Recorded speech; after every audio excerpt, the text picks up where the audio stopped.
আমার গুনাহ হলো আমার অসুখ। এই জন্য জীবনের হার পেরেশানির এলাজ, হার পেরেশানির কারণ হলো গুনাহ, আর এলাজ হলো ইস্তেগফার। পেরেশানির কারণ কি? আবার বলেন, পেরেশানির কারণ কি? মাথা ব্যথা কারণ কি? ডায়াবেটিস কারণ কি? কলিজা ব্যথা কারণ কি? হার্টে ব্যথা কারণ কি? পায়ে ব্যথা কারণ কি? অ্যাক্সিডেন্ট কারণ কি? হযরত হাসান বসরি রাহমাতুল্লাহ আলাইহি বলতেন, আমার যদি মুরগি অসুস্থ হয় আমি ইস্তেগফার বাড়ায়া দেই। লাউ মারিদা দাব্বাতি, আমার জানোয়ার যদি অসুস্থ হয় তাহলে আজদাদুল ইস্তিগফার, আমি ইস্তিগফার বাড়ায়া দেই। আমি বলি মুরগি অসুস্থ হলো কেন? মুরগির তো কোনো গুনাহ নাই, মুরগির তো কোনো গুনাহ নাই, এই মুরগি আমার দিকে মানসুব, এটা আমার মুরগি, এই জন্য আমার গুনার কারণে মুরগি অসুস্থ। কি ভাই, বিবি অসুস্থ, উত্তর দেন আমার গুনাহ, ছেলে অসুস্থ, এই জন্য ইস্তিগফার বাড়াই। এজন্য কি বাড়াই? ইস্তিগফার বাড়াই। যে কোনো সমস্যার সমাধান, হযরত মাওলানা ওমর পালনপুরি রহমাতুল্লাহ বলতেন, আমাদের সমস্যার কারণ আমরা, সমাধান আমরা, সমাধান আমরা। এবার বলতেন, সমস্যার কারণ আমার গুনাহ, সমাধান আমার ইস্তিগফার। সমাধান কি? আবার বলেন, সমাধান কি? আমার ইস্তিগফার আমার হাজারো সমস্যার সমাধান। শুধু আমার দুনিয়া, শুধু দুনিয়ার সমাধান নয়, শুধু আখিরাতের সমাধান না, আমার ইস্তিগফার আমার দুনিয়ার সমস্যার সমাধান, আমার আখিরাতের সমস্যার সমাধান। হযরত হাসান বসরি রাহমাতুল্লাহ আলাইহির কাছে কেউ একজন গিয়ে বললেন, হযরত আমি বড় অভাবী, আমার অভাব দূর হয় না। হযরত বলেন ইস্তিগফার করো। আরেকজন গিয়ে বললেন, হযরত আমাদের দেশে খরা অনাবৃষ্টি, বৃষ্টি হয় না। হযরত বললেন ইস্তিগফার করো। কয়টা সমস্যা? আরেকজন গিয়ে বললেন, হযরত আমার সন্তান হয় না। হযরত বললেন ইস্তিগফার করো। আরেকজন গিয়ে বললেন, হযরত আমাদের দেশে কোনো নদী নাই, নালা নাই, বৃষ্টি হলে পানি থাকে না, এজন্য আমাদের দেশে লাউ হয় না, কদু হয় না, ফল হয় না। হযরত বললেন যে ইস্তিগফার করো। এই সমস্যা কয় প্রকারের? সমাধান দিলেন কয় প্রকার? এক প্রকার। আবার জিজ্ঞেস করলেন, হযরত সমস্যা 4 প্রকারের, সমাধান 1 প্রকারের কেন? হযরত জবাবে বললেন, فقلت استغفروا ربكم إنه كان غفارا يرسل السماء عليكم مدرارا ويمددكم بأموال وبنين ويجعل لكم جنات ويجعل لكم أنهارا। নবীজি নূহ আলাইহিস সালাম তার কওমকে উপদেশ দিয়েছিলেন। এটা মূলত আমাদের রাসূলের ওয়াজ না, এটা হযরত নূহ আলাইহিস সালামের ওয়াজ। লেকিন আল্লাহ তাআলার কাছে এই ওয়াজটা এত পছন্দ হয়েছে, আল্লাহ তাআলা এটাকে ওহী মাতলু বানায়া রাসূলের উপরে উম্মতের জন্য পাঠিয়ে দিয়েছে। ফাকুলতু ইস্তাগফিরু রাব্বাকুম ইন্নাহু কানা গাফফারা। হযরত নূহ বলেন, আমি বলেছি আমার কওমকে, ফাকুলতু ইস্তাগফিরু রাব্বাকুম ইন্নাহু কানা গাফফারা, তোমরা না ইস্তিগফার করো, ইন্নাহু কানা গাফফারা। শুনো শুনো, নিশ্চয়ই তোমাদের জাত হলো গফফার, ইন্নাহু কানা গাফফারা। তুমি হলে, আমি হলাম গুনাহগার, আমার রব হলেন গফফার। তাইলে কি বুঝলাম আমরা? আল্লাহ তাআলা বলেন, ইন্নাহু কানা গাফফারা ইউরসিলিস সামা আলাইকুম মিদরারা। তুমি না ইস্তিগফার করো, বৃষ্টি আমি দিই। এরপরে কি? ইউরসিলিস সামা আলাইকুম মিদরারা। তারপরে কি? ওয়ায়ুমদিদকুম বিআমওয়ালিন ওয়া বানিন। আরেকজন আয়েশা দরিদ্রতার অভিযোগ, তুমি ইস্তিগফার বাড়াও, আমি মাল দিয়ে সাহায্য করব। আরেকজন সন্তান নাই, সন্তান হয় না, সন্তান হয় না, এটা সমাধান। তো হযরত হাসান বসরি বলেন ইস্তিগফার করো, ও বানিন, আমি না, তুমি ইস্তিগফার করো, আমি তোমাকে সন্তান দিয়ে সাহায্য করব। এরপরে কি? ক্ষেত খামার ফসল হয় না, ওয়ায়ুমদিদকুম বিআমওয়ালিন ওয়া বানিন ওয়া ইয়াজআল লাকুম জান্নাতিন ওয়া ইয়াজআল লাকুম আনহারা। তোমার বাগ বাগিচা আমি সাজিয়ে দিব, আর তোমার নহরের ব্যবস্থা আমি করে দিব। এবার বলুন তো দেখি, ইস্তিগফার কি কি রোগের সমাধান? সুবহানাল্লাহ বলেন। এখন প্রশ্ন, হুজুর ইস্তিগফার হায় কে চিজ? এটা কি জিনিস? এটা কি ইস্তিগফার? এটা কি? বলেন বলেন বলেন, আবার বলেন, ইস্তিগফার এটা কি? ইস্তিগফার আল্লাহ তাআলার কাছে মাফ চাওয়া, আল্লাহ তাআলার কাছে মাফ চাওয়া, এটা হলো ইস্তিগফারের বাংলা তরজমা, আল্লাহ তাআলার কাছে মাফ চাওয়া। এখন হুজুর ইস্তিগফার কিভাবে? তো শিরিক থেকে মুক্তির ইস্তিগফার, শিরিক থেকে মুক্তির ইস্তিগফার, কুফরি থেকে মুক্তির ইস্তিগফার। লা ইলাহা ইল্লাল্লাহ, লা ইলাহা ইল্লাল্লাহ, লা ইলাহা ইল্লাল্লাহ। এটা হলো ইস্তিগফারের সবচেয়ে দামি কালিমা। সুবহানাল্লাহ বলেন। এটা কি ইস্তিগফারের সবচেয়ে বড় কি? আপনি বলবেন হুজুর এটা বুঝি ইস্তিগফারের কালিমা, আস্তাগফিরুল্লাহ না ইস্তিগফারের কালিমা, লা ইলাহা ইল্লাল্লাহ বুঝি ইস্তিগফারের কালিমা। শাইখুল হাদিস জাকারিয়া রাহমাতুল্লাহ লিখছেন, যদি লা ইলাহা ইল্লাল্লাহ পড়ার পরে 70 বছরের ইহুদিকে যদি রব মাফ করে দেয়, 70 বছরের নাসারাকে যদি রব মাফ করে দেয়, 70 বছরের হিন্দুকে যদি রব মাফ করে দেয়, তো লা ইলাহা ইল্লাল্লাহ পড়লে 70 বছরের মুমিনকে রব কেন মাফ করবেন না? কি হয় তাহলে? কি বোঝা গেল বলেন? বলি গেছি ইস্তিগফারের কি? ইস্তিগফারের কালিমা ইস্তিগফারের সবচেয়ে বড় কালিমা। সুবহানাল্লাহ। ইস্তিগফারের কি? সবচেয়ে বড় কালিমা।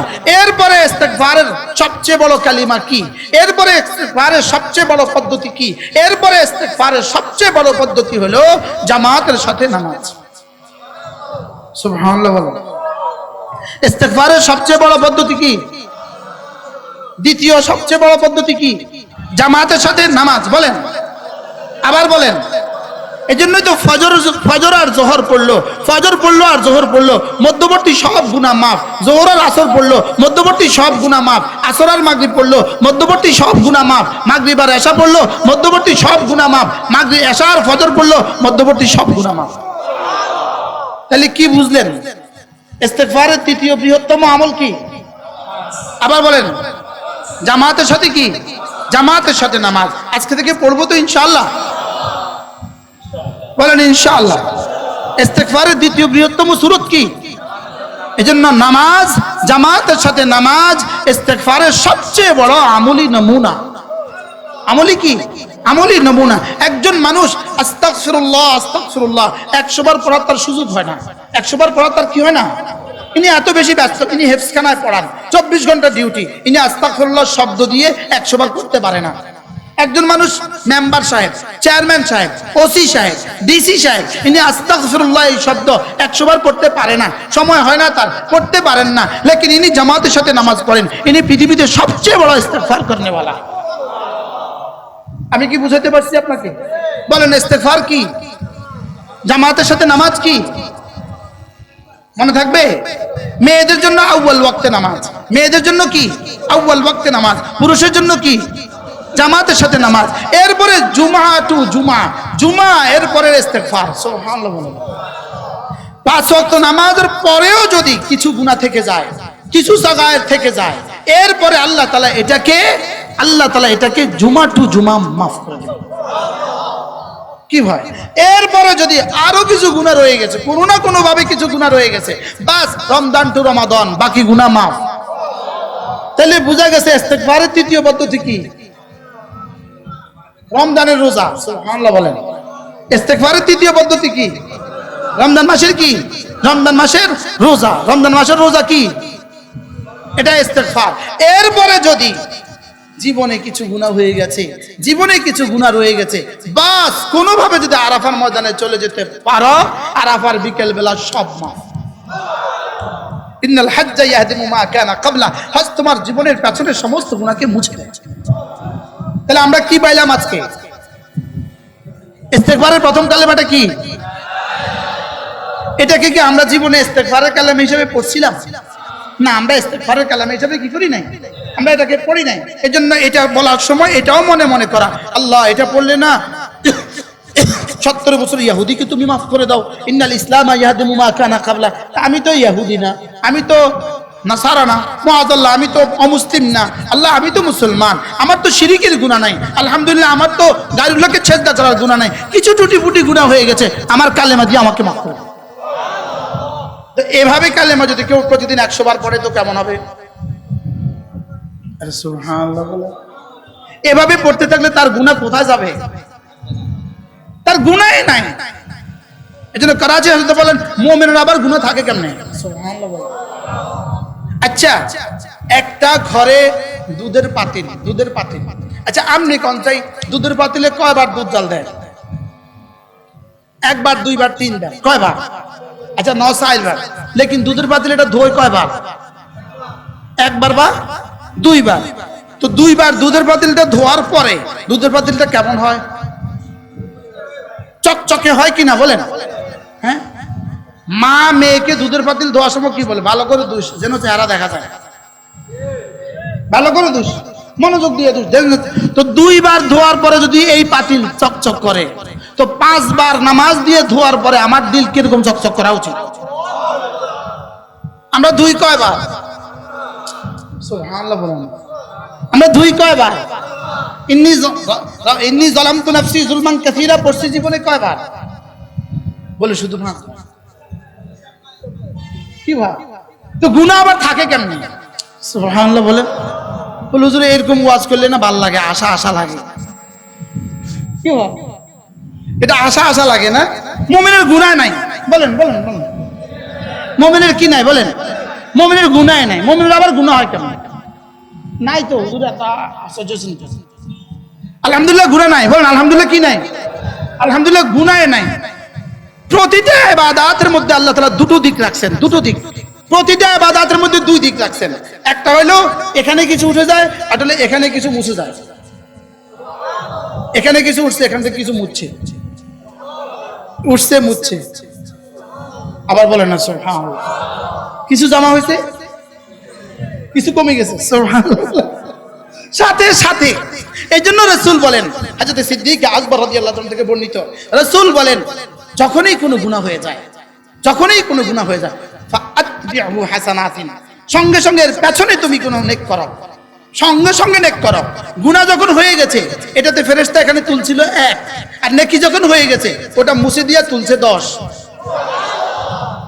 এবার কি অবস্থা? আছে এটা আছে? এটা নাই তো, এটা তো সঙ্গে সঙ্গে মুছে গেছে। রাসূল বলেন এদিকের ফেরেশতা আর এদিকের ফেরেশতা, এদিকের ফেরেশতা হলো মামুর আর এদিকের ফেরেশতা হলো আমির সাহেব। এদিকের ফেরেশতা কি সাহেব আর এদিকের ফেরেশতা কি সাহেব? মামুর সাহেব। এদিকের ফেরেশতা যখন গুনাহ করে, এদিকের ফেরেশতা জিজ্ঞেস করে আমির সাহেব আআতুবু, আমি কি লিখবো? এদিকের ফেরেশতা জিজ্ঞেস করে কি হয়েছে? আমেলা সাইয়্যাতান, একটা গুনাহ করে ফেলেছে। লা তাকতুব, লিখিস না। অন্তাজের সাআতান, 1 ঘন্টা অপেক্ষা করো। 1 ঘন্টা পর আবার জিজ্ঞেস করে আআতুবু, লিখবো? এবার আওয়াজ একটু বড় হয়, দিদি কয় ওকে ইস্তেগফার করেনি, করে নাই, লিখিস না। অন্তাজের সা, আরেক ঘন্টা অপেক্ষা করো। এইভাবে 6 বার বলার পরে এবার জিজ্ঞেস করে আর কতক্ষণ অপেক্ষা করতাম? আআতুব, লিখবো? তো বলে ওকে ইস্তেগফার করেনি, না করে নাই। লা তাকতুব, লিখিস না। ইল্লা, তবে যা লেখ, সাইয়্যাতান বিসাইয়্যাতিন, শুধু একটা লিখিস। খবরদার 2 লিখিস না, খবরদার কি লিখিস না? 2 লিখিস না। এবার এদিকে ফেরেশতা নেকি করার সঙ্গে সঙ্গে 10, সঙ্গে সঙ্গে কত? যেন এদিকের ফেরেশতাকে আল্লাহ তাআলা 9 লেখার যোগ্যতাই দেন নাই, আর এদিকে ফেরেশতাকে 2 লেখার যোগ্যতাই দেন নাই। তাহলে এবার বলুন তো দেখি, আসলে আমাদের গুনাহ বেশি না নেকি বেশি? আলহামদুলিল্লাহ কম। হুজুর আজীবন শুনছি গুনাহ বেশি, আজকে কইতেছেন নেকি বেশি। গুনাহ সংখ্যায় বেশি আর দামের দিক থেকে নেকি বেশি। সুবহানাল্লাহ বলো। আর একবার সুবহানাল্লাহ বলছি, জমিন থেকে আসমান নেকি দিয়ে ভরে দেওয়া হয়ে গেছে। কতটা গুনাহ করলে জমিন থেকে আসমান নেকি দিয়ে ভরে? 1 কোটি গুনাহ করলেও জমিন থেকে আসমান নেকি দিয়ে ভরে না। সুবহানাল্লাহ বলে না। আর একবার সুবহানাল্লাহ বললে কি? তো এবার বলুন তো দেখি, গুনাহ বেশি না নেকি বেশি? আলহামদুলিল্লাহ বলে না। তো বলি হুজুর তাহলে তো আমাদের গুনাহ বেশি, গুনাহ কম নেকি বেশি, তাহলে তো গুনাহ করার সুযোগ আছে। গুনাহ করার কি সুযোগ আছে? তো করাচি হযরত আল্লাহ রাহমাতুল্লাহ আলাইহি বলেন, কারোর বন্ধু যদি 52 ইউনিটের প্রধান হয়, উনি মলম লাগায় দিলেই পোড়া ভালো হয়ে যায়। এটা যদি কারোর বন্ধুর এই যোগ্যতা থাকে, সে কি বন্ধুর এই যোগ্যতার উপরে ভরসা করে আঙ্গুলটাকে কি মোমবাতিতে দেয়? বুঝেন না? আঙ্গুলে কি আগুন লাগা যে আমার বন্ধু তো ওষুধ লাগালে ভালো হয়ে যাবে, একটু লাগায় দেখি তাইলে। তো বন্ধু মাফ করে দিবে, বন্ধু অল্প লিখবে, মাফ করে দিবে, এই জন্য কি আপনি গুনাহ করে দেখবেন? গুনাহ করা মানে তো আঙ্গুল ভাঙ্গা দেখা, গুনাহ করা মানে তো আঙ্গুলে আগুন লাগায় দেওয়া। আঙ্গুলে কি লাগায় দেওয়া বলেন? হযরত আব্দুল্লাহ ইবনে আব্বাস রাদিয়াল্লাহু তাআলা বলেন, কোন মানুষ যখন এক নেকি করে, যেমন ধরেন নেকি করে, তো নেকি করা মানে তিনি বলেন নেকি করা মানে কি জানো? নেকি করা মানে যেমন ধরো জান্নাতে একটা গাছ লাগায় দেওয়া। নেকি করা মানে কি জানো? ধরো জান্নাতে একটা ঘর বানায় ফেলা, এটা হলো নেকি করার অর্থ।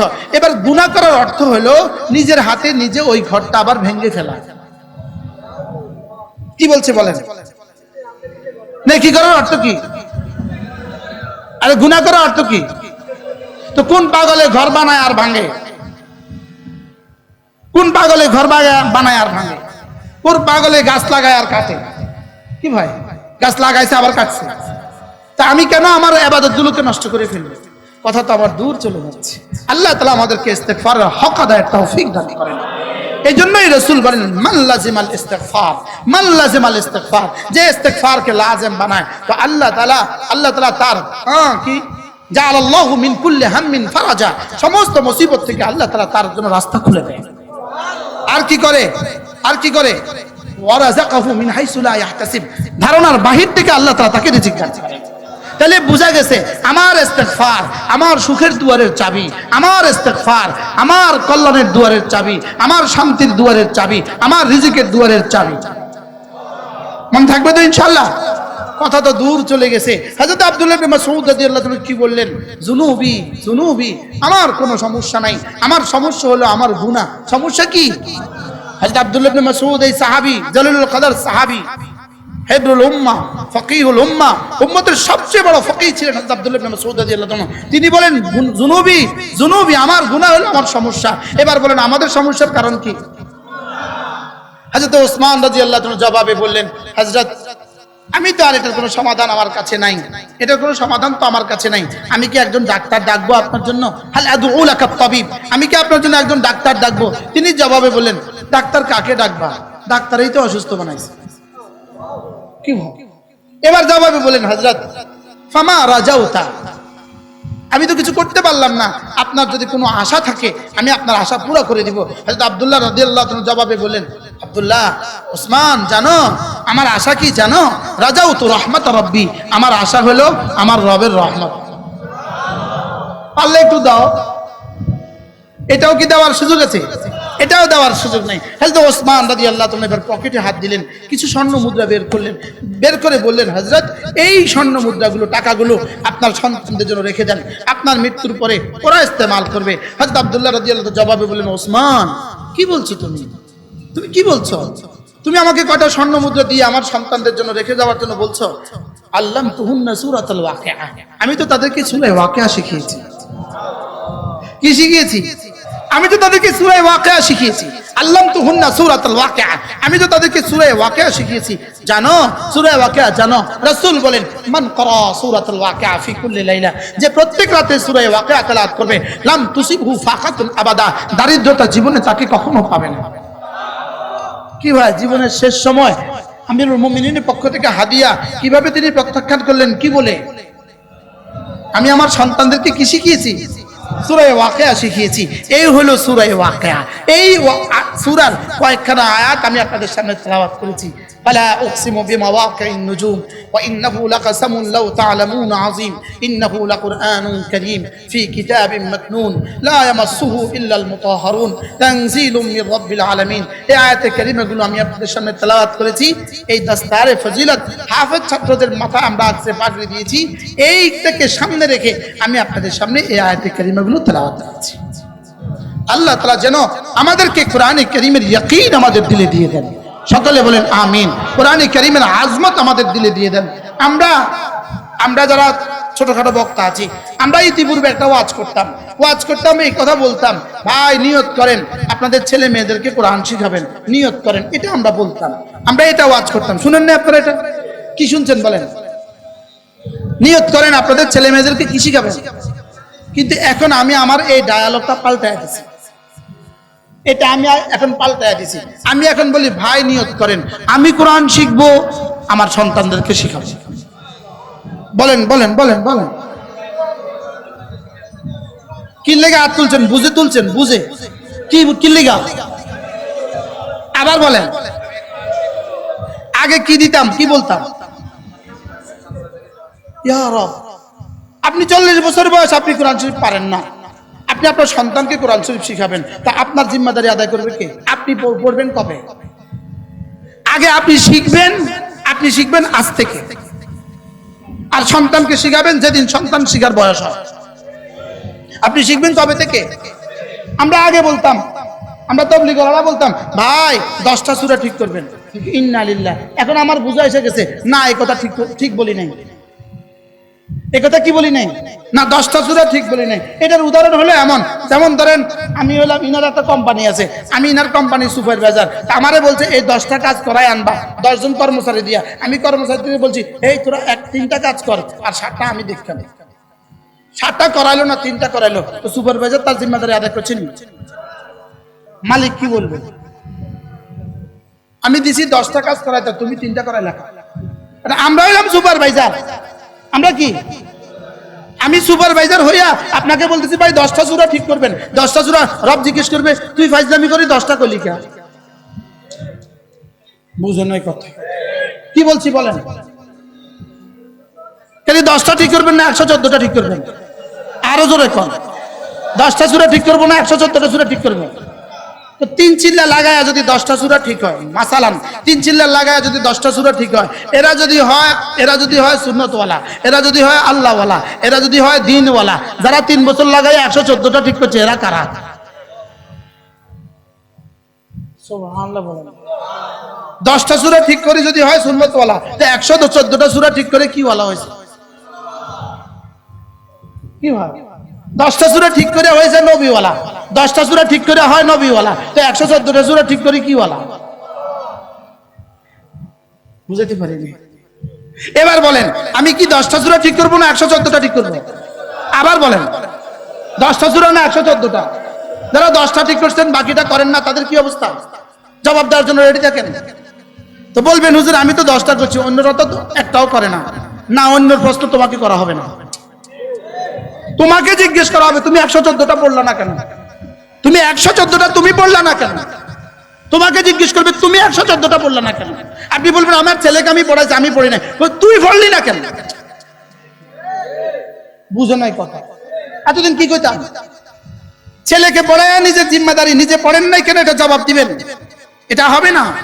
10টা সূরা ঠিক করে আপনি 114 সূরা ঠিক করলেন না কেন, এটা জবাব দিবেন? এটা হবে না।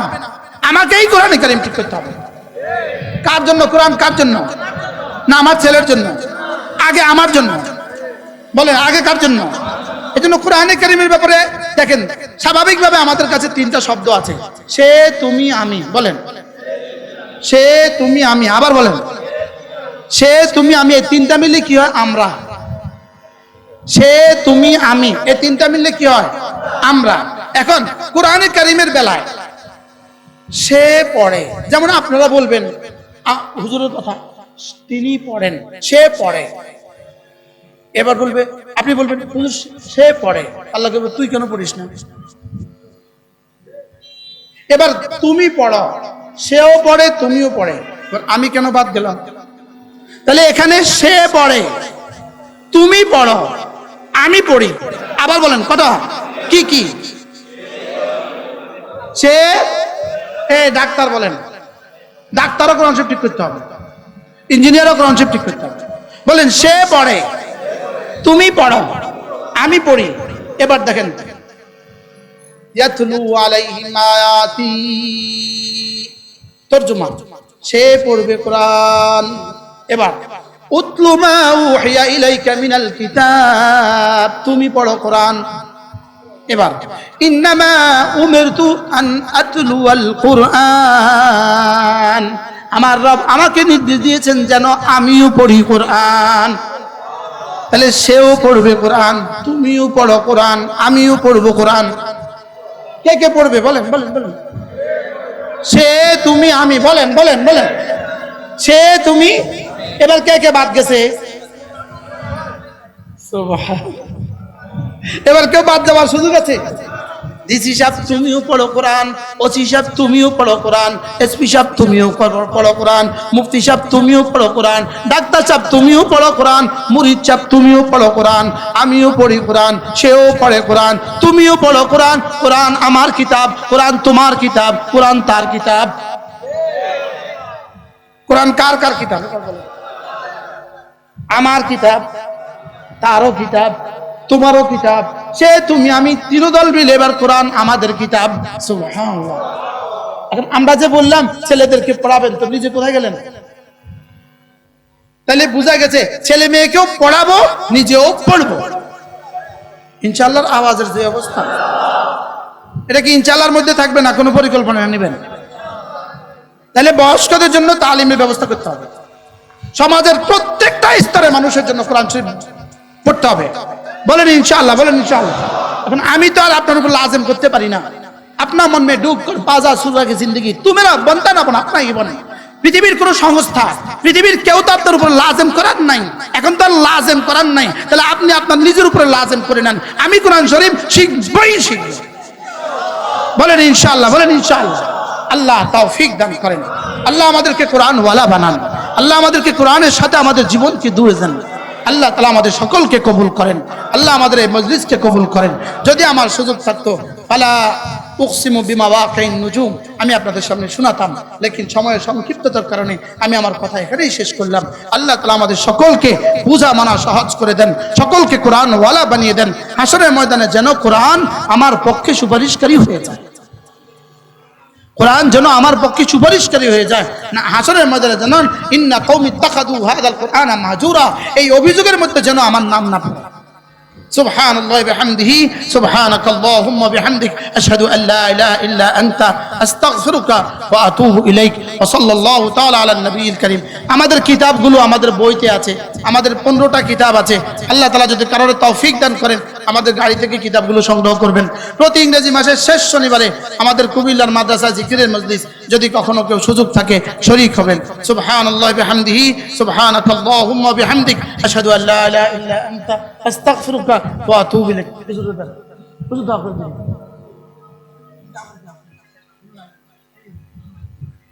হুজুর আপনি দোয়া করুন।